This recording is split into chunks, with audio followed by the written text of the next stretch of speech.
નવતત્વ પ્રવચન નંબર 56 સંવર તત્વ પર આજે આપણે આગળ વધશું। એ પહેલા વિશ્વના સર્વજીવોનું મંગળ થાવ, સર્વજીવોનું કલ્યાણ થાવ એવી પ્રાર્થનાથી આજના પ્રવચન આપણે શરૂઆત કરશું।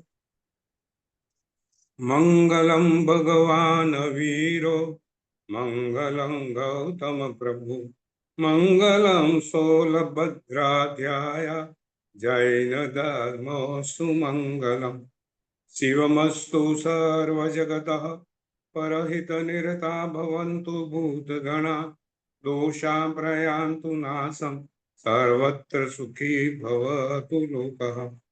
વિશ્વના સર્વજીવનું મંગળ થાવ, કલ્યાણ થાવ। સંવર તત્વ કર્મને રોકવાનું એક સાધન, એના પર આપણે ચર્ચા કરશું। એ પહેલા એક સુંદર કથાનકથી આજે પ્રવચનની શરૂઆત કરશું। ગઈ વખત અહંકારની વાત કરી હતી। અહંકાર એટલે હું, અને આ વખતે આસક્તિની વાત કરી છે। આસક્તિ એટલે મારું। એક સુંદર કથાનક છે। એક રાજા સંતની બહુ સેવા કરતા હતા। રાજા ભલા હતા। સંતે બહુ ખુશ થઈ ગયા અને રાજાને કીધું હું તને એક વિદ્યા આપું છું। આ વિદ્યાથી પશુ પક્ષી જે બોલશે એ ભાષા તું સમજી શકીશ, પરંતુ એની અંદર એક કન્ડિશન છે, એક શરત છે કે તારી પાસે આ વિદ્યા છે તારે કોઈને કહેવાનું નહીં, ભૂલે ચૂકે। જે દિવસે તું કહીશ એ દિવસે તારું મૃત્યુ નક્કી છે।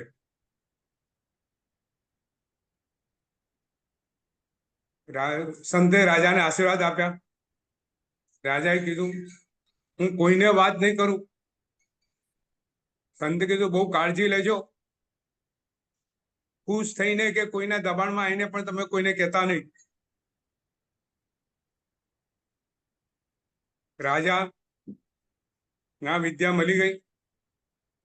પશુ પક્ષીની વાણીને સાંભળી શકે, સમજી શકે એવી સુંદર વિદ્યાની પાસે હતી। એક વખત એ જમવા બેઠા હતા અને રાણી પીરસતા હતા। રાણી અતિ સુંદર રૂપવાન, રાજાને પ્રત્યે ખૂબ પ્રેમ, ખૂબ આસક્તિ। રાણી વગર એને ક્યાંય ચાલે નહીં। રાણી સિવાય બીજું કશું આવે નહીં। રાણી પાસે થયેલો હતો આ આસક્તિ। રાણી પીરસતી હતી અને એ સમયે ત્યાં ચકલા ચકલી ત્યાં બેઠા હતા। ચકલાએ વાત કરી ચકલીને એમની ભાષામાં કે આ રાણી પીરસે છે ખરી, અને રાજાને કહે છે કે બધું મેં મારા હાથે તમારા માટે બનાવ્યું છે, પણ બધી વાત રાણીની ખોટી છે। રાણીને કશું બનાવતા આવડતું નથી, બહારથી મંગાઈ લાવે છે, કોઈને દાસીને કહીને રાજાને પીરસે છે। રાજાએ વાત સાંભળી। રાજાને રાણી પ્રત્યે પ્રેમ એટલે રાજાથી હસી પડાવ્યું। રાજા હસી પડ્યા તે રાણીએ જોયું કે રાજા હસ્યા છે। રાજા હસ્યા છે એટલે રાણીએ પૂછ્યું કે તમે ચમચા ચમચા હસી કેમ પડ્યા? હવે રાજાથી રાણીને કહેવાય નહીં કે ચકલે ચકલી એવી વાત કરતા હતા અને મને એનાથી ખબર પડી। એક તો એ કહે તો એનું મૃત્યુ નક્કી છે, એને ખબર છે, ને કહે તો રાણીને ખોટું લાગે। એટલે રાજા કહે છે કશું નહીં, કશું નહીં, પણ રાણી આજે છોડતા નથી। રાણી આજે હઠ પકડીને બેઠા કે હું પીરસતી હતી હસતા હતા। હા, સ્ત્રી હઠ આગળ કોઈનું ના ચાલે સંતોષબેન। તો રાજા કે છે મને નથી ખબર હું મારાથી કહેવાયું નથી તને. રાણી વધારે ગુસ્સે થઈ ગયા. કેવી તો શું વાત છે, તમે મને કહેતા નથી. તમારે કેવું જ પડશે. રાજા કે છે રાણીને, જો હું તને કઈ કહું તો મને મારું મૃત્યુ નક્કી થઈ જાય. રાણી કે છે એવું તો હોતું હશે કે છે, તમે મને કહો એમાં મૃત્યુ આવે. તમે જુઠ્ઠું બોલો છો, તમે વાતને છુપાવો છો. કેમ હશે તમે મને કહો. રાજા રાણીને બહુ સમજાવે છે, રાણી માનતા નથી. રાજાને રાણી પ્રત્યે ભરેભર આસક્તિ. એટલે રાજા કે છે રાણીને કે જો હું તમને કહું, પણ હું તમને કહીશ તારે એ દિવસે મારું મૃત્યુ થઈ જશે, એટલે આપણે એને પેલે કાશી જઈએ. કાશીમાં મૃત્યુ થાય તો સ્વર્ગે જવાય. એટલે રાણી તૈયાર થઈ જાય છે. જો રાણી બી કેવા હટ પકડેલી, રાજા મરે તો મરે, પણ મને ખબર પડવી જોઈએ કે રાજા કેમ હસ્યા. રાજા ને રાણી તૈયાર થઈ ગયા છે અને એ લોકો ત્યાંથી કાશી તરફ જાય છે. જો આસક્તિ કેવી છે, રાજાને ખબર છે હું કહીશ તો મારું મૃત્યુ નક્કી છે, તો રાણી પ્રત્યેની આસક્તિ એને એને એ કહેવા માટે પ્રેરિત નથી કે આ કહેવા જેવું નથી ને હું ન કહું. તમે જુઓ કેટલા યુદ્ધો સ્ત્રી પ્રત્યેની આસક્તિને કારણે થયા છે. સીતાની આસક્તિ એ રામાયણ સર્જ્યું. રાવણની સીતા પ્રત્યે જે આસક્તિ હતી, શૂર્પણખાએ સીતાને જે સૌંદર્યનું વર્ણન કર્યું, રાવણ સીતા વગર રહી શકતો નથી, એને સીતાને જોઈ નથી, પરંતુ સીતા મેળવી છે. સ્ત્રી પ્રત્યેની આસક્તિ. આજે તમે પેપરમાં જુઓ કે કેટલા લોકોના મૃત્યુ, એકબીજાના પર યુદ્ધો. આજે સ્ત્રી પ્રત્યે કે સંપત્તિ, સ્ત્રી ને સંપત્તિ બેને કારણે આજે વેરના વાતાવરણ ઉભા થાય છે. લોકો એકબીજા પર માર કરે છે, મારી નાખે છે. મોટા ભાગના કિસ્સા આના બનતા હોય છે. રાજા ને રાણી કાશી તરફ નીકળ્યા છે. રસ્તામાં આરામ કરતા હોય છે. ત્યાં એક તે બકરો ને બકરી ત્યાં બેઠા હોય છે ને બકરો ને બકરી વાત કરે છે. બકરી બકરાને કહે છે કે આ રાજા કેવો મૂર્ખ છે કે આ સ્ત્રી પ્રત્યે આસક્તિ છે, એની પત્ની પ્રત્યે પોતાનું જીવન ગુમાવી દે છે, ગુમાવવા જાય છે. રાજા સાંભળે છે. રાજાની આંખ ખુલી જાય છે અને ત્યાંથી રાજા પાછો વળે છે. રાણીની કોઈ વાત સાંભળતો નથી કે મારે તારા કહેવાથી મારે મરવું નથી. વાત આ છે, આપણી આસક્તિ આપણને આ ભવ તો નહીં પણ ભવનું ભ્રમણ કરાવે છે. આપણી આસક્તિ ક્યાં નથી, આપણે જાતે વિચાર કરવો પડે. આપણા પરિવાર પ્રત્યે આસક્તિ, આપણા પૈસા પ્રત્યે આસક્તિ, આપણા શરીર પ્રત્યેની આસક્તિ. મારું શરીર, મારું પુત્ર, મારી સંપત્તિ, મારી પ્રતિષ્ઠા, મારું પદ, આ બધી આસક્તિઓ પાપનું કારણ છે અને ભવનું ભ્રમણ કરાવે એવા પાપ કર્મો બાંધે છે. આવી આસક્તિથી આપણે દૂર રહીએ. મારું એનું પ્રેક્ટિકલ વસ્તુ સંતોષબેન એવી છે, ઇન્દિરાબેન, કે આપણે જેના પ્રત્યે આસક્તિ છે આપણા મનની અંદર એનું મનમાં લિસ્ટ બનાવો. આ મારું છે, આ મારું છે. જેના વગર આપણને મનમાં થાય કે આ વગર એને કશું થઈ જાય તો આપણને દુઃખ થાય, એવી આસક્તિનું લિસ્ટ બનાવો. અને એમાંથી બહાર આવવાનો પ્રયત્ન કરવો પડે. તારે આસક્તિ છૂટે, તારે કર્મ બંધન છૂટે. નહીં તો સતત આર્ત ધ્યાન ને રૌદ્ર ધ્યાનમાં આસક્તિને કારણે આપણે રહીએ છીએ. તત્વ આવી આસક્તિને દૂર કરવાના સાધનો બતાવે છે. આપણે સંવર તત્વ, 5 સમિતિ, 3 ગુપ્તિ અને પછી 22 પરિસહ પર આજે આગળ વધશું. સંવર તત્વ જો સંતોષબેન, આ સંવર તત્વ છે ને, મોટે ભાગે આખું સંવર તત્વ 5 સમિતિ, 3 ગુપ્તિ, આ 12 પરિસહ, યતિ ધર્મ બધું કોના માટે છે? તમે બેઝિકલી સહેજ ઊંડાણથી વિચાર કરો સંતોષબેન, ઇન્દિરા. આગળ આધ્યાત્મિક ક્ષેત્રમાં આપણે આગળ વધવા માટે ગુરુજી, સંયમ જીવન માટે છે. હા, આગળ વધવા, બરાબર બરાબર જી. પણ આખું જે સંયમી છે, સાધુ ભગવાનને લગતું આ સંવર તત્વ છે. પણ એમાંથી આપણે જાણીને આપણા જીવનમાં કેટલું ઉતારી શકીએ એ આપણે જોવાનું છે. તો 22 પરિસહ, એમાં આપણે કયા કયા પરિસહની વાત કરી? સુધા પરિસહ, બરાબર ને? સૌથી પહેલું ખાવાનું ના મળે એ વખતે સાધુ ભગવાન તો કે આપણે કેવી રીતે ક્ષમતાથી રહેવું એની વાત છે. પછી તૃષા પરિસહ, પછી શીત પરિસહ, પછી ઉષ્ણ પરિસહ, બરાબર? જો વર્ષી તપના પારણા નખાઈ ગયા ને સંતોષબેન, નવા, જી જી, બરાબર? વર્ષી તપ કેમ સાધુ ભગવતોએ આપણા જીવનમાં તપ આપ્યું? એની પાછળનું કારણ શું?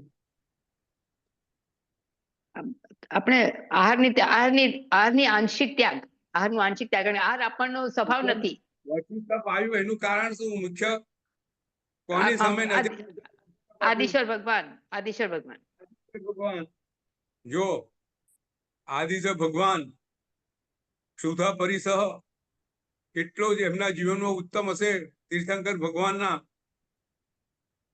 કે એમને સંયમ લીધો. જો સંયમ લીધા પછી છે ને બધા ઉપસર્ગો ચાલુ થાય.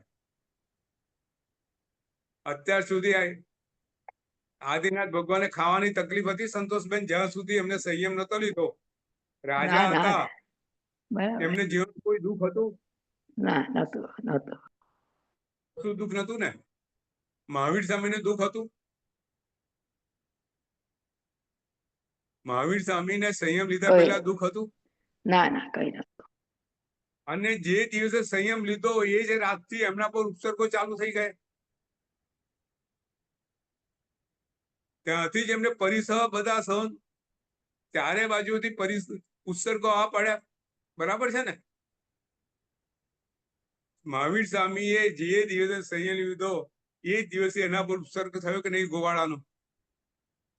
આપણે કહીએ છીએ ને, સારા કામમાં વિઘ્ન આવે જ, બહુ વિજ્ઞાની કહીએ છીએ આપણે. હવે ઋષભદેવ ભગવાને સંયમ લીધો છે અને સંયમ લઈને એ જ પળથી મૌન ધારણ કરી લે છે. હવે વસ્તુ સ્થિતિ એવી બને છે કે એમને સંયમ જીવનમાં, ગોચરીમાં, આહારમાં શું વાપરવું એ કોઈને સમજાવ્યું નથી હજુ સુધી. લોકોને ખ્યાલ નથી કે આ સંયમ જીવન શું છે. સંતોષબેન,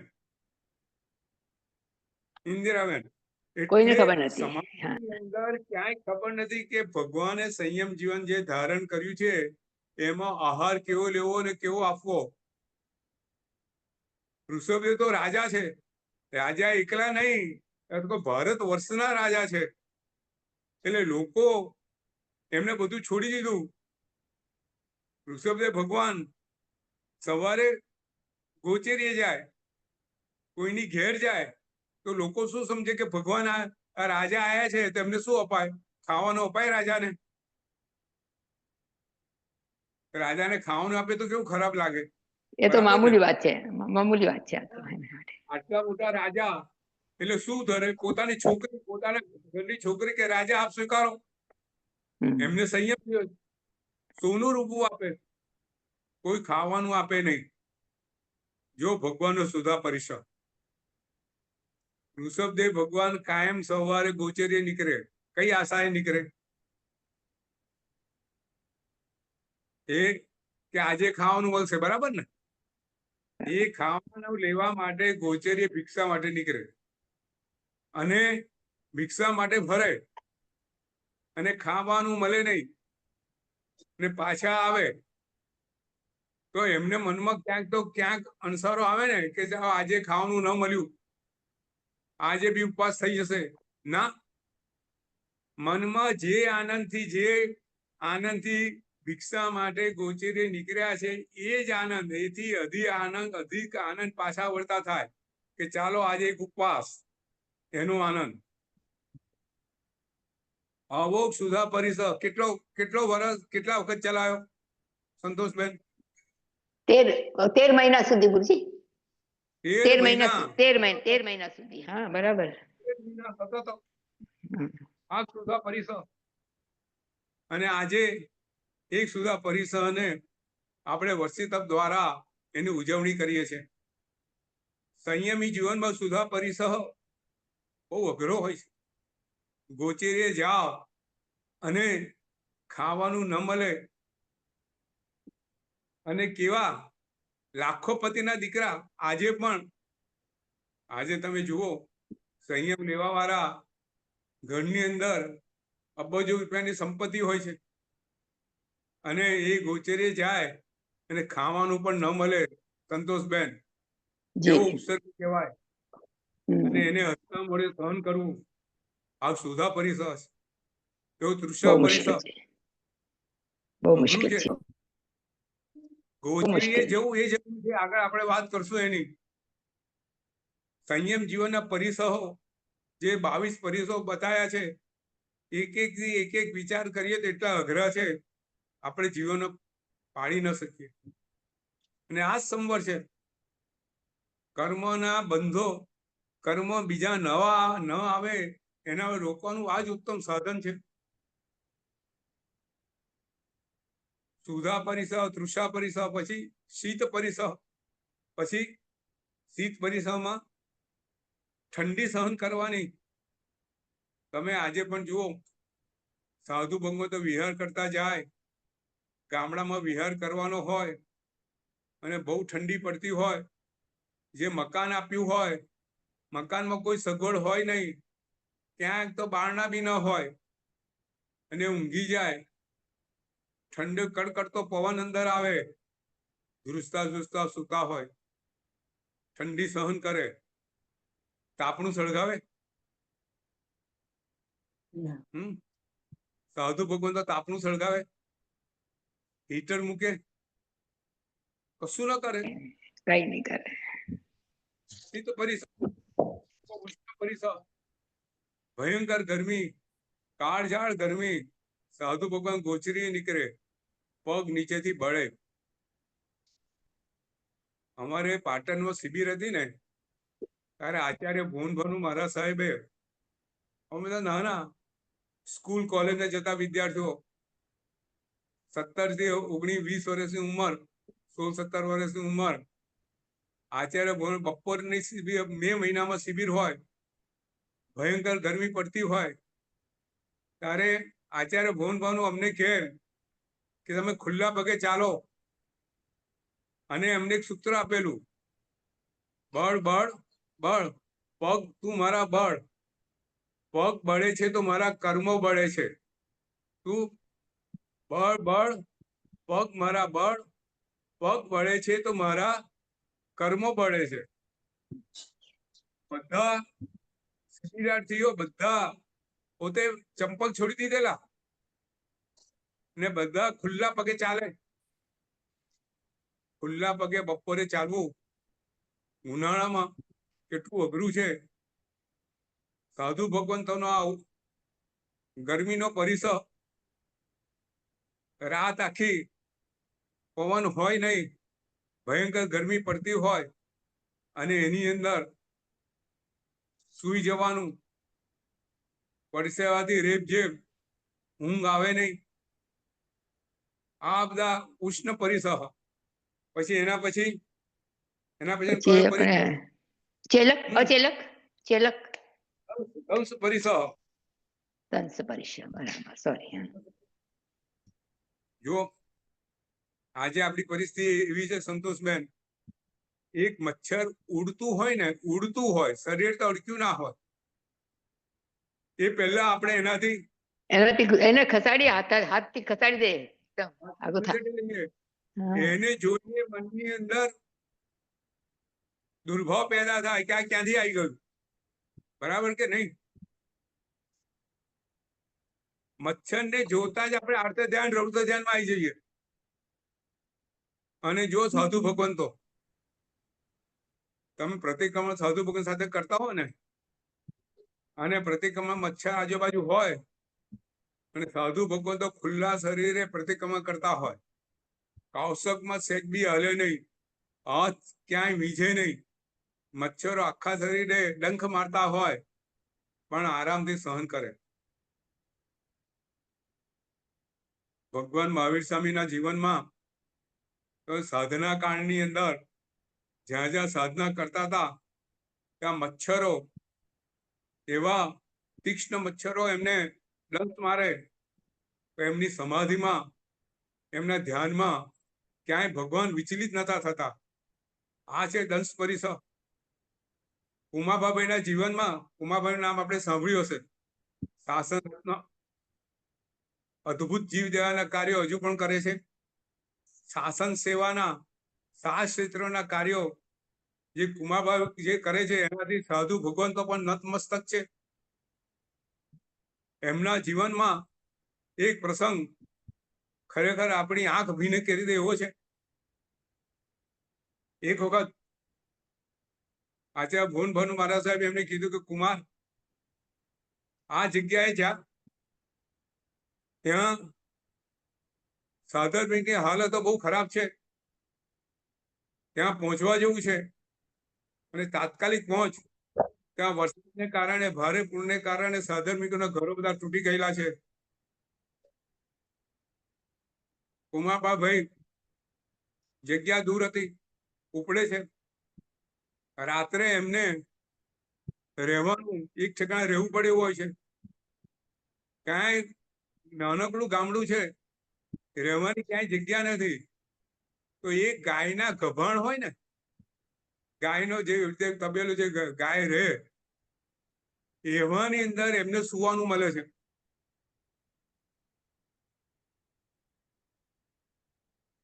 સાધુ ભગવાનને ખબર પડે છે કે ઉમાબાભાઈ આ જગ્યાએ પહોંચ્યા છે. ઉમાભાઈ કહે છે કે તમે ત્યાંથી નીકળી જાઓ, તમે પાછા આવો. કોણ કહે છે ના, જે કામે નીકળ્યો છું એ કામે મને પાછું ના વળાય. એ ગભાણની અંદર આખી રાત ઊંઘી ગયા છે. ગભાણની દશા જુઓ, જયારે સવારે બહાર નીકળે છે, આખું શરીર મચ્છરથી, એમને ડંખથી આખું શરીર ભરી ગયેલું હોય છે. આખા શરીરે ધીમા ધીમા ધીમા એવામાં કુમારભાઈ ઊંઘી જાય છે. આ છે દંશ પરિસહ. દંશ પરિસહ સાધુ ભગવાન તો આજે પણ સહન કરતા હોય છે. એ દંશ પરિસહ પછી કયો છે? અચેલક અચેલક ચેલક કપડા. અચેલક પરિસહ. ચેલક એટલે શું? ચેલા એટલે વસ્ત્ર, ચેલ એટલે વસ્ત્ર. વસ્ત્ર કપડા. અચેલક પરિસહ એટલે વસ્ત્ર ન અવસ્ત્રનો પરિસહ. જો આ બધું છે ને સાધુ ભગતો માટે છે, પણ એ આપણા માટે બી એટલું જ લાગુ પડતું હોય છે. સાધુ ભગવંતોને વસ્ત્ર માટે પણ બીજા પર આધાર રાખવો પડતો હોય છે, બરાબર ને સંતોષભાઈ? વસ્ત્ર કોઈ આપે ત્યારે જ સાધુ ભગવંતોને. બરાબર. ના ના ના હોય તો કોઈ પાસે માગવા જાય નહીં. જૂનું થઈ ગયું તો નવું લેવા જાય નહીં. જીર્ણ શીર્ણ હોય, મેલું થઈ ગયેલું હોય, પણ એવું વસ્ત્ર એવું પહેરવાનું ના હોય તો અચેલક. હમ. જો આ બહુ બહુ ગંભીર વાત છે, બહુ સુંદર વાત છે. હમ. આપણે એના પર ભગવાન મહાવીર સ્વામી જીવનનું દ્રષ્ટાંત બી અદભુત છે. પણ વાત એ કરવી છે કે ભગવાન મહાવીર સ્વામીના વખતે બે પ્રકારના સાધુ ભગવંતો હતા. એક અચેલક ને ચેલક. બરાબર ને સંતોષભાઈ? અચેલક સાધુ ભગવંતો એટલે કે જે વસ્ત્રો વગરના હતા. હા, મહાવીર સ્વામી વખતે. અને ચેલક એ વસ્ત્રો વાળા. મહાવીર સ્વામી ભગવાન તે વસ્ત્ર છોડી દીધેલું. બરાબર? કેમ છોડેલું આપણે દ્રષ્ટાંતની વાત કરીએ. પણ મારું કેવું એ છે કે એ વખતે બી ચેલક અને અચેલક એ રીતના મહાવીર સ્વામી ભગવાન વખતે પણ બે પ્રકારના સાધુઓ એમની પાસે હતા. વાત એવી બને છે ભગવાન મહાવીર સ્વામીએ દીક્ષા લીધેલી છે.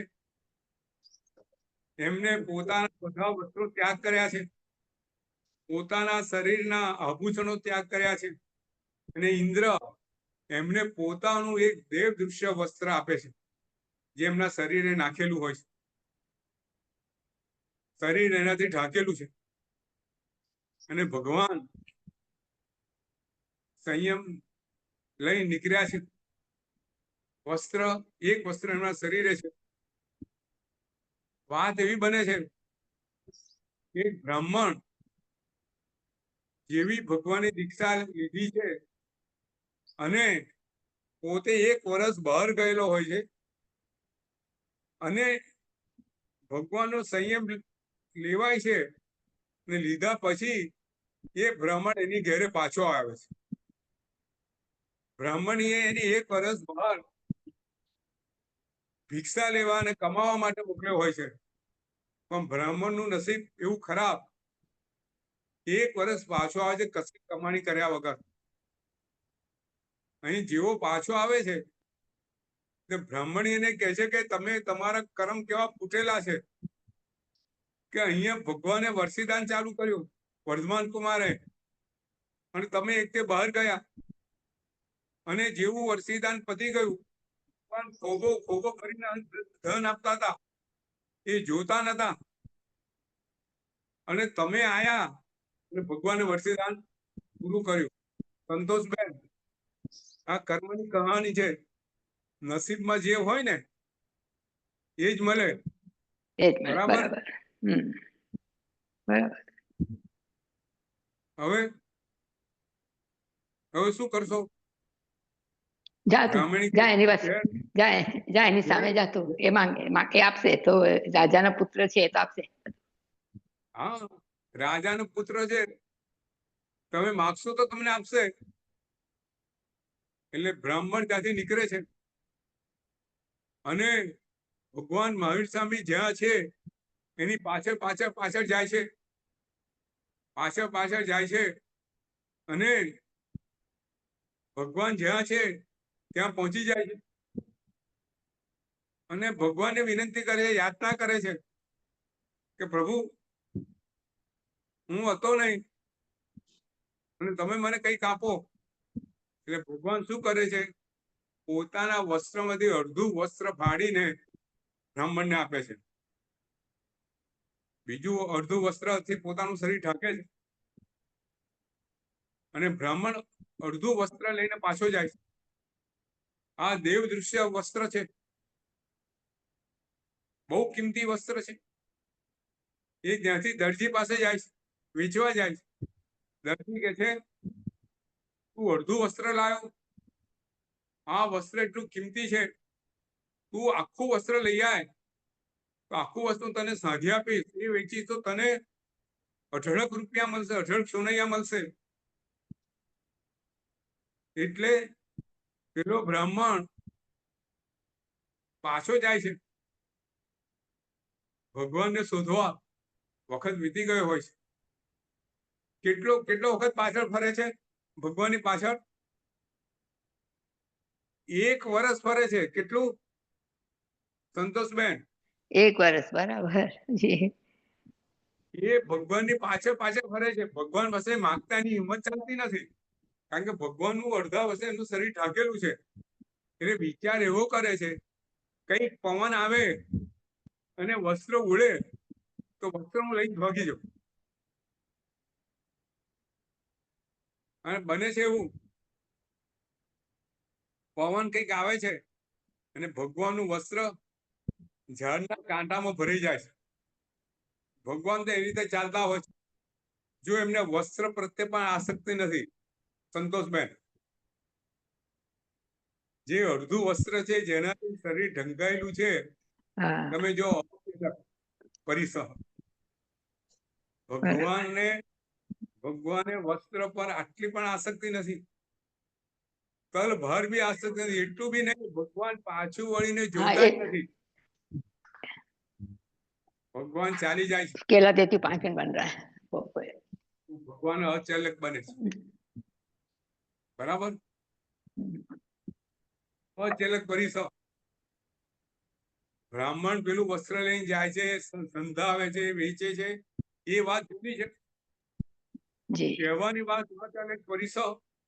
સંયમ જીવનમાં તમે જુઓ, આપણા સાધુ ભગવંતો એમના તમે વસ્ત્રો જુઓ, એ ધોતા બી કાપ બી કરતા નથી હોતા, મેલા હોય છે, જીર્ણ શીર્ણ થઈ ગયેલા હોય છે. એમના મેલા ગયેલા વસ્ત્રો આપણે જોઈને અરુચિ થાય ને તો આપણે પાપ લાગે. સંતોષભાઈ,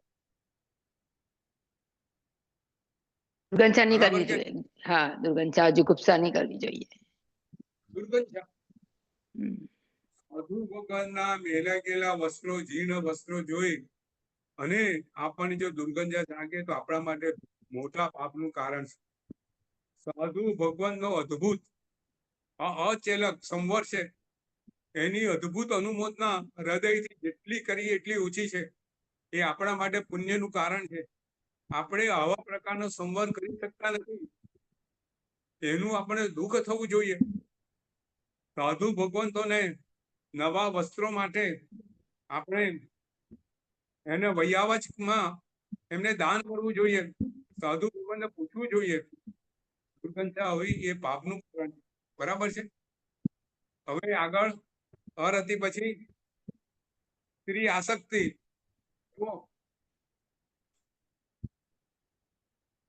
સાધુ જીવનમાં સંસારમાં પણ સ્ત્રીઓ પાસે આસક્તિ સ્ત્રી તરફ એ પાપનું કારણ છે. આજે વાત કરી, આજે એનો દાખલો આપ્યો કે સ્ત્રી આસક્તિ, વિજાતીય આસક્તિ અરે પાપ બંધુ કારણ છે. જીવ એમાં ભાન ભૂલી જાય છે, મોહાંધ થઈ જાય છે અને પોતાના એ મોહની અંદર અંધ બની અને એવા કર્મો કરે છે કે જેથી સમાજ તરફ એનું માથું ઝૂકી જાય, આંખો ઊંચી ન થાય. સમાજ કોર્ટ દ્વારા તો એને એનું કર્મના ફળોનું સજા મળે છે, પણ કર્મની સજા, ભારે સજા એને ભોગવવી. આજે પેપરમાં વાંચતા હોઈએ સંતોષબેન, તો ક્યાંય વાંચવા મળે નરાધમ પિતાએ એની પુત્રી પર બળાત્કાર કર્યો. ભાઈ બહેન, પિતા પુત્રી, સાસુ વહુ, સસરા વહુ, એવા કેવા આસક્તિ ના પરિણામો પેપરમાં આપણે વાંચતા હોઈએ. સાધુ ભવનમાં પણ આ વસ્તુ ખૂબ અઘરી છે. બ્રહ્મચર્યની વાળ, કેટલી બ્રહ્મચર્યની વાળ સંતોષજીને બતાવી છે સંતોષબેન? પંચેન્દ્રિય સંવરનો નવવિહ બ્રહ્મચર્ય. બંબચે ગુટ્ટી ધરો 9 પરની વાડ છે એની રક્ષા કરવી જોઈએ. બ્રહ્મચર્ય સાધુ જીવનનો પ્રાણ છે અને એમાં સહેજ ખંડા થાય સાધુ જીવનમાં બહુ ઊંડું શિક્ષણ છે. એટલે 9 વાડ બાંધી આપી છે ભગવાન. આપણે ત્યાં ઘણા પ્રસંગો છે. સિંહ ગુફાવાસીનો પ્રસંગ આપણને ખબર છે, આપણે વાત કરેલી છે. સંભુતિ મુનિ ના 4 શિષ્યો છે, સ્થુલીભદ્ર, પછી એક સિંહ ગુફા વાસી ને બીજા બે ચાતુર્માસ છે. આપણે બહુ લાંબી વાત નથી કરવી, એ વાત મારે આગળ કરવાની છે પ્રસંગ. પણ વાત એ કરવાની છે કે સિંહ ગુફા વાસી પોતે સિંહની ગુફા છે, ત્યાં 4 મહિના ચાતુર્માસ ધ્યાન કરે છે, પોતે પાછા આવે છે. ગુરુ મહારાજ સંબંધી વિચારને કહે છે કે ખૂબ દુષ્કર એવું તે સાહસ કર્યું છે. અને સૂર્યભદ્ર આવે છે કોષાને ત્યાં જઈને કે દુષ્કર ત્યારે સિંહ ગુફા વાસીને ખોટું લાગે છે. એનું અભિમાન ગવાય છે, એનો અંદરનો અહંકાર એને કહે છે કે સિંહ પાસે એવું સારું કે આ કોષા વેચાને ત્યાં રહીને વધારે દુષ્કર. એને સંબુદ્ધિ મુનિ પાસે રજા માંગે છે, બીજો ચાતુર્માસ હું કોષા પાસે જઈને રહીશ. સંબુદ્ધિ મુનિ ના પાડે છે ગુરુ કે આ બહુ અઘરું છે. સ્ત્રીની આસક્તિ, અહોભાવ સંયમ જીવન ખંડિત કરી દે છે.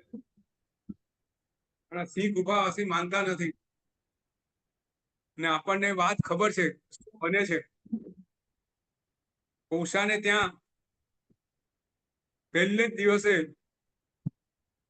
ઉષા જે ખાવાનું પીરસે, ખાવાનું એવું આસક્તિપૂર્ણ ખાવાનું હોય કે ખાતા ખાતા જ કામ જાગૃત થઈ જાય અને ઉષાને જોતા જ પોતાની જાતને કાબુમાં રાખી શકતા નથી. સંયમ જીવન છોડવા તૈયાર છે. ઉષા કહે છે તમે રત્ન કમળ લાવી આપો, અને પોતે સંયમ જીવન છોડી અને રત્ન કમળ માંગવા જાય. કહેવાની વાત એ કે આ સ્ત્રી આસક્તિ, સ્ત્રી તરફનો આ ઉપસર્ગ અધુપકંતોએ જીવનની અંદર આ પરિસરને ખૂબ ક્ષમતા ભાવે સહન કરવાનો હોય છે. આપણે સાહેબ નંદીસેન મુનિનો પ્રસંગ છે, પણ આ સ્ત્રી આસક્તિ પછી કઈ છે ચર્યા વિહાર પરિસર. બરાબર સંતોષબેન? જી ગુરુજી, ચલો. એટલે વિહાર કરતા કઈ પણ તકલીફ આવે તો બધું સહન કરવાનું. તમે જુઓ હવે આ બધા પરિસરો, આ બધા ઉપસર્ગો સહન કરવાના હોય છે. સાધુ ભગવંતોને સહન કરવાના છે. શ્રાવક જીવનમાં પણ તમે જયારે અભિગ્રહ ધારણ કરતા હોય ત્યારે આવા ઉપસર્ગો આવતા હોય છે. દાખલા તરીકે સંતોષબેન, તમારે આંબેડનું પચકાન લીધું છે, બહારગામ જવાનું થયું, બરાબર છે? જી. ત્યાં બધી વ્યવસ્થા છે નહીં, ત્યાં આંબેડ કરવું પડે એવું છે, બરાબર ને? તો ઘેરથી શું વ્યવસ્થા કરી જાઓ, ચણા અને કાંકરો લઈને જાઓ, બરાબર ને? બરાબર. વિહારમાં સહન તો કરવું પડે ને. સાધુ સંપન્નનો વિહાર ચર્યા બહુ સૌથી, જો સાધુ જીવનમાં આપણે કોઈ વાત કરીએ ને તો 2-3 વસ્તુ બહુ અઘરી હોય.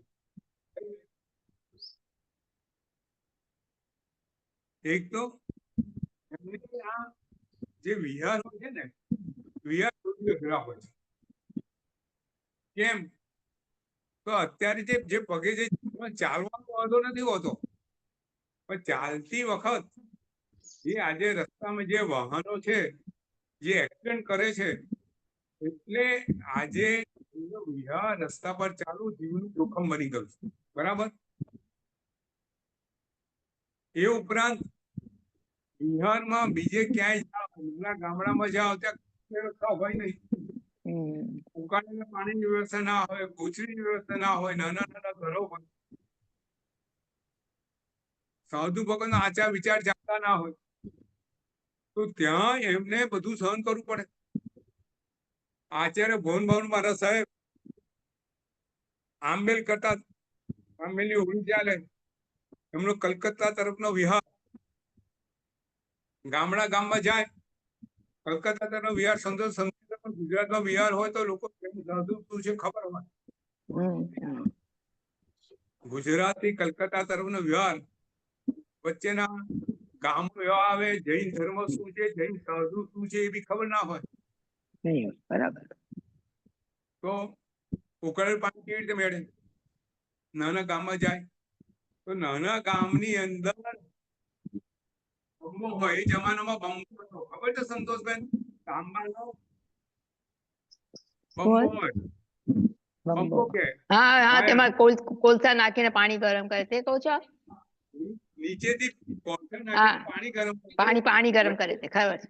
વચ્ચે પાણી હોય ને પાણી ઉકળે, બરાબર, જોયું છે જી. પાણી ઉકાળાવે અને રોટલી કે રોટલો, આટલું ઉકાળેલું પાણી રોટલા વડે આંબેલ કરે. એવી રીતે આંબેલની હોળી કરી છે. સ્વામી હોળીનું પારણું એટલું કલકત્તામાં હતું. એવી રીતે આખા 100 આંબેલ કરેલા છે. આવો પરિસર વિહારમાં, આવો પરિસર અમારે મિત્ર હોળી હજુ કરે, એમને ફોરેનમાં ફરવાનું બહુ હોય, તો ફોરેનમાં પોતે કાયમ ચણા ને ખાખરા લઈ જાય. આખી 9 દિવસના આંબેલ હોળી ઠોકાઈ ચણા ને ખાખરા પકડે. શ્રાવકમાં પણ આ બધા પરિસરો આવે છે. વિહારના પરિસરો, ટ્રાવેલના પરિસરો, આ બધા પરિસરો સહન કરવાના હોય છે. ક્ષમતા ભાવે આનંદપૂર્વક. અમારે છે ને, હું નોકરી કરતો જીએનએફસીમાં, ત્યાં ફાઇનાન્સ ડાયરેક્ટર હતા. ફાઇનાન્સ ડાયરેક્ટર એનડી સાહેબનું નામ, જૈન હતા. અને આંબેલની હોળી કરવાની. આંબેલ એમને ફાઇનાન્સ ડાયરેક્ટર ક્યાં ક્યાં ફરવાનું હોય સંતોષભાઈ? બધું બહુ ફરવાનું હોય. પોતાને આંબેલની હોળી છોડી એક વખત અમારે એમની સાથે જવાનું હતું. એક એવો પ્રસંગ હતો કે દિલ્હીમાં અમે ગયેલા, એમની સાથે મીટિંગ હતી, અમે તો જોડે. તેમની આંબેલની હોળી ચાલે, ફક્ત ખાલી ખાખરા ને ચણાથી આંબેલ કરે અને આખો દિવસ મીટિંગ. પણ મોઢા પર સહેજ બી એમની રેખા મનમાં ક્યાંય ના થાય કે એમને આજે આંબેલ કરશે પછી ચણા ને ખાખરા પર. આ બધું વિહારમાં આ પરિસરો આવે. સુવા સૈયા ના મળે, સરખું સુવાનું ના મળે, સરખું ખાવાનું, સરખું બેસવાનું ના મળે. આ બધા ચર્યા પરિસર. પછી અરતિ પરિસર. અરતિ પરિસર તો વાત સાંભળી છે ને? જો છે ને, સાધુ જીવનની બીજી એક વસ્તુ કેવી છે સંતોષભાઈ? આ સાધુ જીવનની વાત છે. એક આપણે બી વાત કરીએ પણ જીવનમાં કાયમ એક પ્રવૃત્તિ કરવાને આપણને કંટાળો આવે, બરાબર કે નહીં? બોરિંગ થઈ ગયા, બોર થઈ ગયા, બોર થઈ ગયા. મોનોટોનસ. હવે સાધુ ભગવાનના જીવનમાં તમે જુઓ,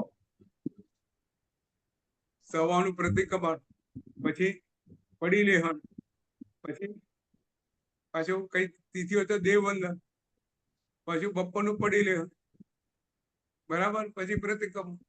એક સરખી પ્રવૃત્તિ. તો ક્યારે અરુચિ થાય કે ના થાય? સંતોષબેન, સંયમ સ્વાધ્યાય હોય, એક જે ઉત્સાહ હોય એ પછી એવો ને એવો ઉત્સાહ પછી ટકી જાય સંયમ જીવન? હોય તો ચાલે ઇન્દિરાબેન, નહીં. ઉત્સાહ નહીં હોય તો પછી એમને બોરિંગ થઈ જાય, પાછું એમને બોરિંગ થઈ જાય. આપણે આપણે એક વિષય વાંચતા હોય ને 10 મિનિટમાં આપણે થાય કે હવે બીજું કઈ કરીએ. આપણું મન છે ને ચંચળ છે, પરિવર્તનશીલ. ઇન્દિરાબેન, કશું નવું નવું માંગતું હોય, એકને એક વસ્તુ કાયમ કરવાનો કંટાળો આવે. આ અરુચિ, કંટાળો, અરુચિ. તમે આંબેલ કરો, ખાવાનું જોઈને અરુચિ થાય. સાધુ ભગવાન અરુચિ એ અરુચિ ના, અરુચિ એ આશરો થઈ ગયો. સંભાર એટલે ગમે તેવું એકને એક કરવાનું આવે, ક્યાંય અરતિ ન થવી જોઈએ. આ અરતિ પરિસર, બરાબર છે. હવે આગળ જઈએ. જો 22 પરિસહો છે, બરાબર છે. હવે જો 10મો પરિસહ નૈષધિકી. શું છે નામ? હા નિષદ્યા પણ કહીએ ને, નિષદ્યા પણ કહીએ આપણે. હા હા એ શું છે? જો આપણે ત્યાં સાધુ ભગવાનની જે આખી જે પદ્ધતિ સંયમ જીવનની આત્મશુદ્ધિની એ અહીંયા આ બતાવે છે કે નૈષધિકી એ પરિસર શું છે કે પહેલા સાધુ ભગવંતોને દીક્ષા લે, પછી સાધુ ભગવંતો તૈયાર થાય, તેમને ધ્યાન ક્યાં કરવા જવાનું હોય? એકાંતમાં. એકાંતમાં અવાવરૂ જગ્યાએ, સ્મશાન છે એવી જગ્યાએ ધ્યાન ધરવા જવાનું હોય કે જ્યાં એવા એવા ઉત્તર આવે એમાં પણ એમનું ધ્યાન ચલિત ના થાય. બરાબર? સહેજ બી ધ્યાનમાંથી ખંડિત ના થાય, પોતાની ધ્યાનની ધારામાં એવા વહેતા હોય કે એમના બધા નાશ પામતા હોય, એને અદ્ભુત ધ્યાન ધારામાં ચડી અને છેલ્લે પોતે કયું ગુણ સ્થાનક 8, 9, 10, 12 ને 13 એવા જ્ઞાન પ્રાપ્ત કરે. આવી વ્યવસ્થા હતી. સ્મશાનમાં જઈને કરે. દસ્યુકુમાર દીક્ષાનો કેટલામો દિવસ હતો? ગસ્સુકુમારનો દીક્ષાનો કેટલામો દિવસ? દીક્ષા લીધી પછી ક્યારે સ્મશાન પર ગયા? પહેલા દિવસે સાંજે જ. પહેલા દિવસે. અને શું થયું? સ્મશાનમાં ગયા તો કેવો ઉત્સર્ગ આવ્યો? પહેલો દિવસ છે. ગસ્સુકુમારનું પાત્ર આપણે વિચાર કરીએ ને તો શું પાત્ર હશે? એમને પોતાના દેહ પ્રત્યેની આસક્તિ ત્યાં સુધી ત્યાગ કર્યો હશે અને પોતાના શસ્ત્ર પ્રત્યે બી એમને સહેજ બી અનુભવ થયો નહીં થયો. બહુ એમને આભારી માનતા કે બહુ સરસ, બહુ આજે બહુ સારું મારા કામ ખપી જશે, બહુ સારું માનતા હતા એમને. જો આ સુલીભદ્રનો દાખલો છે ને, એ દાખલાની શરૂઆત ક્યાંથી થાય? સંબોધિ મુનિ પાસે આ 4 મુનિ ભગવંતોએ દીક્ષા લીધેલી છે. 4 છે અને ખૂબ અદ્ભુત તપશ્ચર્યા કરવા વાળા છે. સુલીભદ્ર, સિંહ ગુફા મુનિ અને બીજા 2. 1 વર્ષ થયું છે. સંબોધિ મુનિ પાસે 4 જણ છે, 4 જણ તૈયાર છે અને સંબોધિ મુનિ 4 જણ રજા આપે છે, રજા માંગે છે કે ચાતુર્માસમાં અમે એવી ઠેકાણે ધ્યાન ધરીએ કે અમારા આત્માનું કલ્યાણ થાય. તો સૌથી પહેલા મુનિ કહે છે આ સિંહ ગુફા હશે, જ્યાં સિંહ છે એની ગુફા પાસે ઉભો રહીને ધ્યાન ધરું. ક્યાં સંતોષબેન? જી બિલકુલ સહી વાત. એની બહાર રહીને ધ્યાન ધરવાનું. વિચાર કરો કેવા મુનિ ભગવંત હશે. અને એ 4 મહિના ધ્યાન ધરે છે. એની ગુફાની બહાર રહીને સિંહ કાયમ બહાર નીકળે અને આ સિંહ ગુફા હશે મુનિનું જોઈને ત્યાં બેસીને જાય. સિંહ ગુફા વાસી આ સિંહ એનાથી એટલો પ્રભાવિત છે, પોતાનો સ્વભાવ ભૂલી જાય છે, પોતાની પ્રકૃતિ માણસને મારવાની. 4 મહિના ત્યાં આવી રીતે ધ્યાન ધરે છે. બીજા સાધુ ભગવાન ક્યાં જાય છે? પોતે શેની રજા માંગે છે કે જે સાપ છે, જ્યાં સાપનો છે, જ્યાં સાપ રહેતા હોય છે ત્યાં જઈને હું ધ્યાન ધરું. અને 4 મહિના એ ધ્યાન ત્યાં ધરે છે. ત્યાંથી સાપો પસાર થાય, મુનિને ધ્યાન ધરતા જુએ. કોઈ સાપે મુનિને ડંસ માર્યો નથી. ત્રીજા મુનિ ત્યાં આગળ ધ્યાન ધરે છે. સંતોષભાઈ ખબર છે? કુવાની પાળ ઉપર. કુવાની પાળ ઉપર 4 મહિના સુધી એક સરખું ધ્યાન. જો 4 મહિનામાં ત્યાં જ ઉભા રહીને ધ્યાન ધરે. 4 મહિના રાત દિવસ જોતા નથી. સહેજ બી પગ ખસે તો ક્યાં? કુવાની અંદર. બરાબર. આવા ધ્યાન અને સ્થૂલીપત્ર ક્યાં જાય છે? જો ચાર માને 4 મહિનાનો ઉપવાસ છે, હમ. સૂર્યપુત્ર ક્યાંની રજા માગે છે? કોશિયાને ત્યાં શિષ્યને ત્યાં જો કોશિયા. રજા માગે છે. અને સંબોધિ મુનિ એમના ગુરુ ભગવાન જ્ઞાનમાં જુએ છે કે સ્થૂલીભદ્ર ત્યાં જશે અને આત્માનું કલ્યાણ થશે, એટલે એને રજા આપે છે. એને 4 મહિના ઉપવાસ નથી સ્થૂલીભદ્રને. સ્થૂલીભદ્રને અનુકૂળ પરિસર છે, સ્ત્રીનો અનુકૂળ પરિસર. કોષા ની સાથે કેટલા વર્ષ રહેલા છે? 12 વર્ષ રહેલા છે. એટલે કોષાના શરીરનું સૌંદર્ય એવું છે કે એ જોતા જ માણસ પીગળી જાય. અને ત્યાં 4 મહિના સ્થૂલીભદ્ર રહે છે. એક જ શરત છે, કોષાને કીધું છે કે તારે મારા શરીરને અડકવું નહીં. તું જે ખવડાય ખાઈશ. એને ત્યાં રહેલા છે, પોતાને જુદા રૂપમાં પોતે ત્યાં ધ્યાન ધરતા હોય. કોષા અઢળક પ્રયત્ન કરે છે સ્થૂલીભદ્રને મનાવાના. અજબ ગજબ ડાન્સ કરે છે, અજબ અંગમરોડ છે. એને જોતા કોઈ બી પુરુષ ઢળી પડે. 4 મહિના સુધી સ્થૂલીભદ્રના રૂવાડું એ ફરકતું નથી. અદભુત કામ જીતેલો છે. તો આવતી 24 સુધી સ્થૂલીભદ્રનું નામ અમર રહેવાનું છે. આપણે નૈસર્ગિક પરિસરની વાત કરતા હતા. સાધુ ભગવાન તો સ્મશાન આવા જગ્યાએ રહી અને પોતે ધ્યાન ધરવાનું છે. અને એ પરિસહ આ સહન પછી કયો પરિસહ? 8 વાગી ગયા છે. આપણે 10 પરિસહ પૂર્ણ કર્યા. બીજા 12 પરિસહ આપણે આવી રીતે દાખલા સાથે સમજીને સમજવાનો પ્રયત્ન કરશું. એની ઉત્તમતા આપણે 10 નૈસર્ગિક 10મું પરિસહ છે. બીજા 12 પરિસહ આવતી વખત લઈશું. બરાબર છે સંતોષભાઈ? જી જી ગુરુજી, બિલકુલ સાહેબ. તો કઈ પ્રશ્ન હોય તો પૂછો. આમાં આપણે સમજવાનું છે, આમાં કોઈ એવા કઈ વસ્તુની કોઈ વિચારણા છે નહીં કે જેના પર આપણે બીજી કઈ પ્રશ્નો આપણે ઉપસ્થિત થાય. છતાં પણ કઈ પ્રશ્ન હોય તો આ બધા પૂછી શકો છો. તો આવતી વખતે બીજા 12 પરિસહ એના દ્રષ્ટાંત સાથે, દરેકના દ્રષ્ટાંત એટલે આપણે લઈએ છીએ કે જેથી આ પરિસર વિશે ખ્યાલ આવે. અદ્ભુત અદ્ભુત પ્રસંગો છે. આપણા ઉપર આંશિક રીતે લાગુ આપણે કરી શકીએ તો કરીએ, વધારે સારું.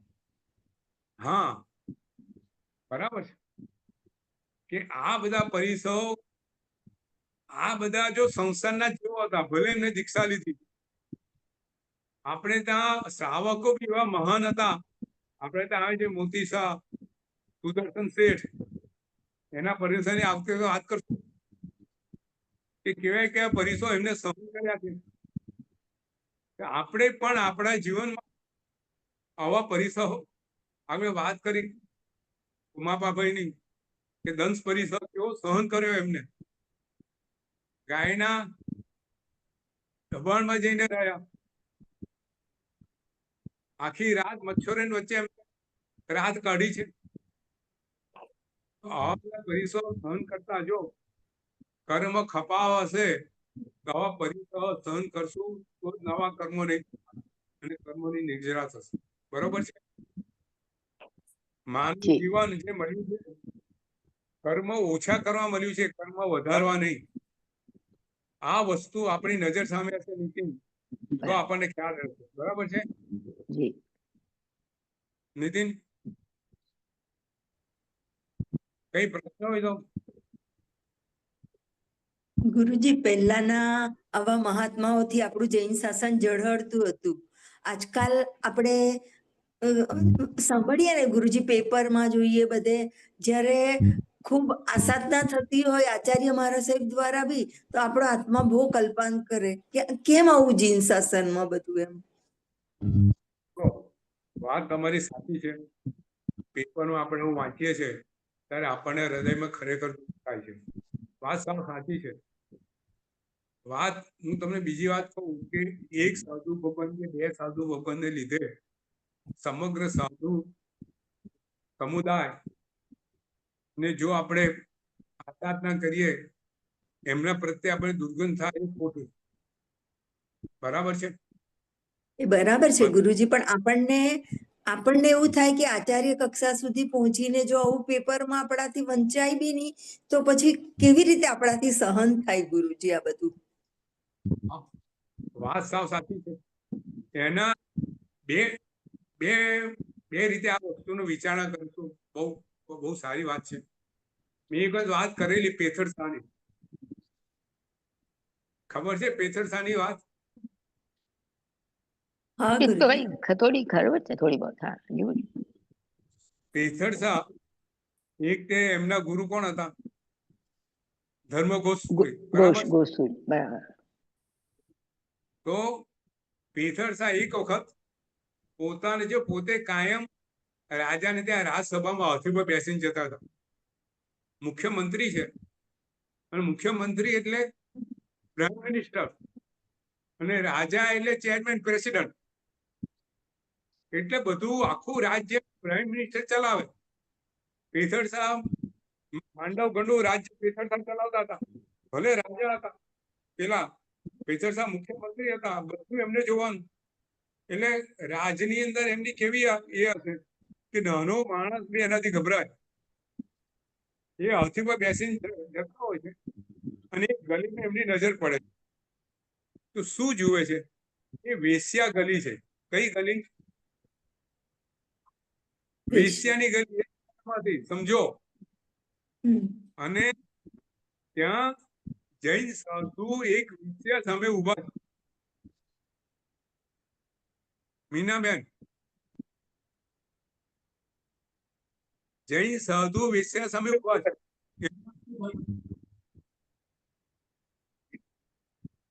અને પેથર શાહ જુએ. પેથર શાહ શું કરે છે? એમને ત્યાં તમને કઈ નથી, ત્યાં નથી કહેતા, કઈ નથી કહેતા ત્યાં તો. કઈ નથી કહેતા. એક ગલીમાં જાય છે. હમ. સાધુ ભગવાન પેથર શાહને આવતા જુએ છે. હમ. સાધુ ભગવાન દશા કેવી થઈ જાય? હવે શું કરું? કાપો, આપણે ત્યાં કહેવત છે કાપો તો લોહી ના નીકળે, લોહી થીજી ગયું. પોતે વેશ્યા સામે છે ને પેથર શાહ આવે છે. સંઘના પ્રમુખ છે, રાજના મહામંત્રી છે, મુખ્યમંત્રી. પેથર શું કરે છે? સાધુ ઠપકો આપે છે.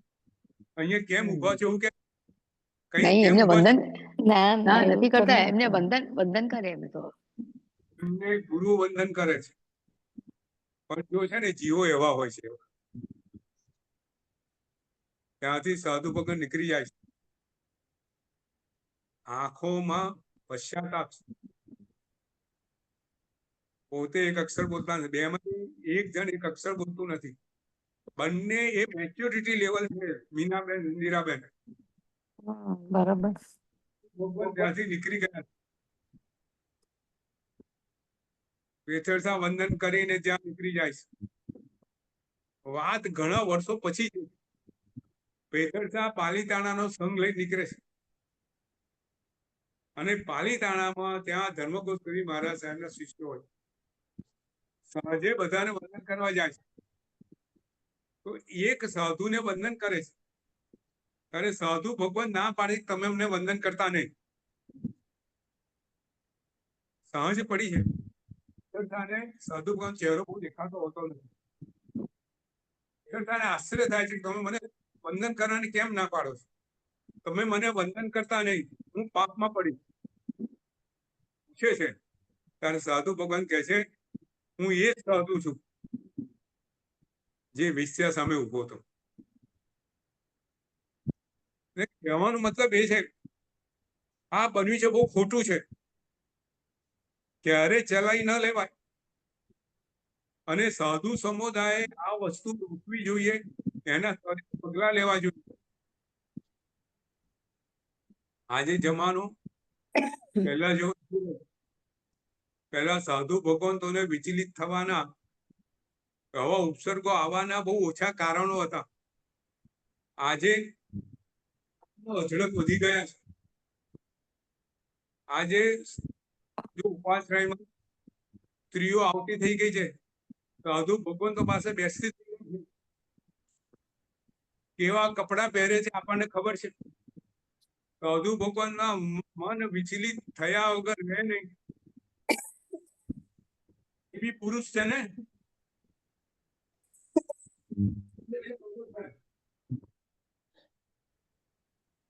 આજે સમાજ સાધુ ભગવંતોને નીચે પાડવાના કારણો આપે.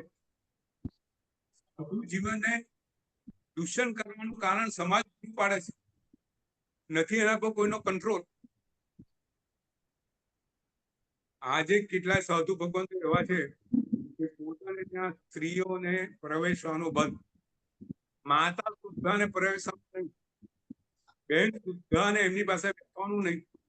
મીનાબેન, હા, અમે હમણાં હેમવલ્લભ સુરેશ એટલે થોડા ટાઈમ પહેલા ઇન્ડિયા ગયા ત્યારે મળવા ગયા હતા. તો મારી સાથે મારા જેઠના દીકરા ને બધા હતા. એમને જવા દીધા. અમને કે તમારે બહાર ઉભા રહેવાનું, અમને ના અંદર જવા દીધા. આ બધું સાંજ પડેલી.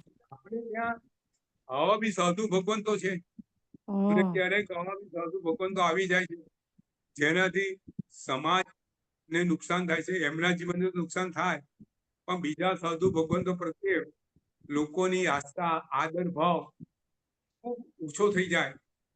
અને આ બહુ મોટું દૂષણ છે. બધાએ ગુરુજી, જાગ્રત રહેવું જોઈએ. હા, ગુરુજી, સામે સાધ્વીજી પાત્ર હોય તો તે ક્યાં સુધીની વાત કહેવાય ગુરુજી? સામે પાત્ર સાધ્વીજી મારા સાહેબનું, તો એ વાત કેટલું મહાભયંકર કોટીની કહેવાય ને ગુરુજી. આ તો બિલકુલ મારી વાત બહુ સાચી છે. તો આજે છે ને, તમને કહું, કોઈ થોડો ઊંડો વિચાર કરીએ ને, તો આજે સાધુ સાધુ ભગતના વિહાર ભેગા થઈ ગયા. હા ગુરુજી, બહુ મોટું ન્યુસન્સ થઈ ગયું છે આ. બરાબર કે નહીં? બરાબર હવે છે ગુરુજી, પણ એના માટે ગુરુજી આપ તો આ ઉપલી કક્ષા સુધી છો, આપણે કંઈ ન કરી શકીએ, અમે બી આપની સાથે જ છીએ, પણ આપણે કંઈક એવું બનાવવું જોઈએ ને ગુરુજી. આવું આટલી હદ સુધી તો નહીં જ થવું જોઈએ ને. શાસનની હિલ ના થાય બીજું કંઈ. અને પ્રવર સમિતિએ ભેગા થઈને આના પરના નિર્ણયો લેવાની તાત્કાલિક જરૂર છે. જરૂર છે ગુરુજી. કારણ કે તમે વિહારની અંદર તમે જુઓ તો જે સાધુ ને સાધ્વી છે, આપણે ગુરુજી, એકબીજાના આપણે તો ભાઈબંધો કદાચ નથી. આપણે તો સાંભળી લઈએ, પણ આ પાછળની પેઢી તો આ બધું કબૂલ કરવા તૈયાર જ નથી ગુરુજી. આપણી બિલકુલ પાછળની નહીં. પેઢીમાં હા, તો આપણે કંઈક પગલાંની લેશું તો બધું અદ્રશ્ય થઈ જવાનું. આ તો સાચી વાત, સાચી વાત. અને એના માટેની ખૂબ વિચારણાઓ ચાલી રહી છે. એવું નથી સાધુ ભગવાન તો આ બધી વસ્તુઓ વિચારણા નથી કરતા. એના માર્ગો બધા શોધી રહ્યા છે. એમાં કેવી રીતે બહાર નીકળવું, નહીં તો આ સાધુ સમુદાય આખો તૂટી પડે, સાધુ સંસ્થા આખી તૂટી પડે, ત્યાં સુધીની વાતો છે. કારણ કે આ જાળવીશું નહીં તો શું થશે? બરાબર. આપણી જો આ પરિસરની વાત આવે છે તો વિહાર, આજે વિહાર એટલા દુષ્કળ થઈ ગયેલા છે, અને એને કારણે આ બધા દૂષણો અંદર પ્રવેશી ચૂક્યા છે. સાધુ ભગવાન એકલા વિહાર ના કરી શકે એવું થઈ ગયું. આજે સાધુ સાથે સાધ્વી કેમ વિહાર કરે છે? પોતે તો સંયમ લીધેલો છે ને. પોતાને સાધુ સાથે વિહાર કરવો ગમતો તો નહીં જ હોય ને, પ્રિન્સિપલ. બરાબર કે નહીં? જી બરાબર છે, પણ પરિસ્થિતિ છતાંય કરવો પડે છે. કેમ કરવો પડે છે? કે એમની સેફટી સિક્યુરિટી જળવાતી નથી. આજે આપણી જવાબદારી આપણે ભૂલી ગયા, આપણી જવાબદારી આપણે ભૂલી જઈએ છીએ. એમ કહેવાય. સમાજ જેટલો સાધુ સમાજ જેટલો એના કરતા વધારે આપણો શ્રાવક સમાજ જવાબદાર છે. કે આપણે એમને એમનું સંયમ સાચવવા માટે જે કંઈ કરવું જોઈએ એ પૂરું પાડતા નથી. આજે બહેનો હું તમને કહું, અમે તો જોઈએ છે કે સાધુજી પાસે બહેનો ઓછી જાય, સાધુ ભગવાન પાસે જઈને બહેનો વધારે બેસે છે.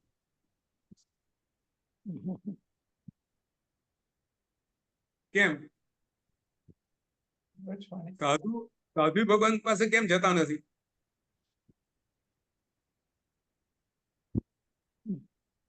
એટલે જવાબદાર છે ને આખો સમાજ છે. Latest put it. ઇન્દિરાબેન, પણ આપણે હિનાબેન, કઈ નહીં કરીશું તો પાછળની પેઢીનું શું જવાબદાર. થશે? હા, બરાબર. અને ભૂલ સુધારાની જરૂર છે. એમાં કોઈ ભૂલ છે, ભૂલ માટે એકલા એ જવાબદાર છે એવું નહીં, આપણે બધા જવાબદાર. આ પરિસ્થિતિ પહોંચાડવા માટે એકલા એ નહીં, આપણે બધા જવાબદાર છે. અને બધાએ ભેગા મળી અને કામ કરવાનું છે. સાધુ ભગવંતો આના પર ઊંડી વિચારણા કરી રહ્યા છે. અને ઘણી વખત આ જો કે આ કેસમાં શું કહેવા માંગતો નથી કે જે કેસ તમે સાગરના વાંચેલો છે, મેં તો હમણાં જોયા હતા એમને 15 દિવસ પહેલા, 3 અઠવાડિયા પહેલા. હા, મેં એમને કિંગફ્લોરમાં જોયા હતા. ત્યારે મને કઈ ખબર નહીં, ત્યારે એ દિવસે રાત્રે મને ખબર પડી. પણ કહેવાનો મતલબ એ કે ત્વરિત પગલાની જરૂર છે.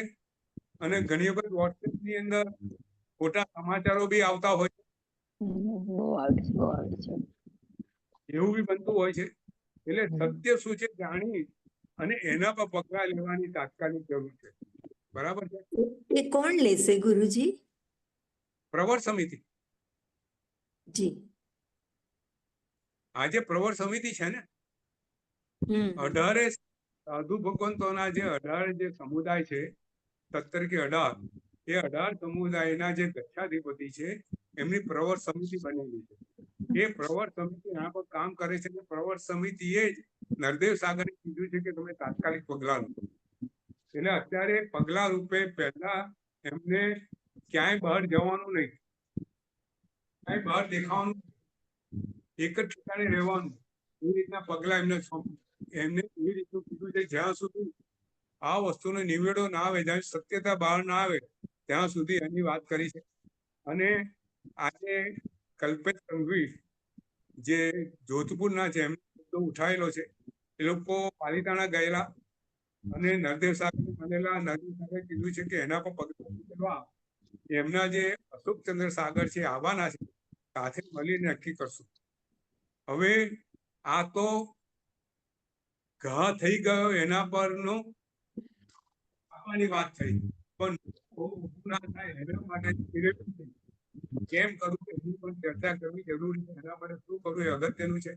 ફરીથી આવું ન બનવું જોઈએ સાધુ સમાજમાં, એ અગત્યનું છે. એ લોકો એના પર વિચારણા કરે છે. બરાબર છે. જી ગુરુજી. આજના પ્રવચનની સમાપ્તિ કરશું. નમો હરિહંતાણમ, નમો સિદ્ધાણમ, નમો હેરાણમ, નમો ત્યાણમ, નમો એ તો મુક્તારો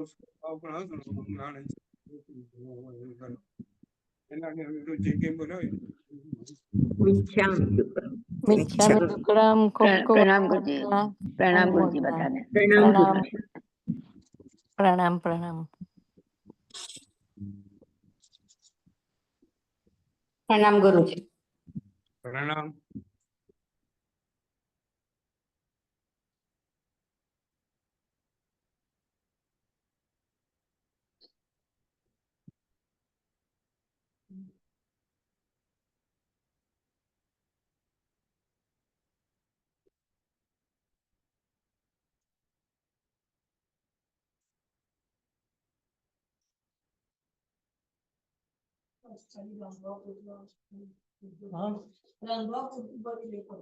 બદલાવ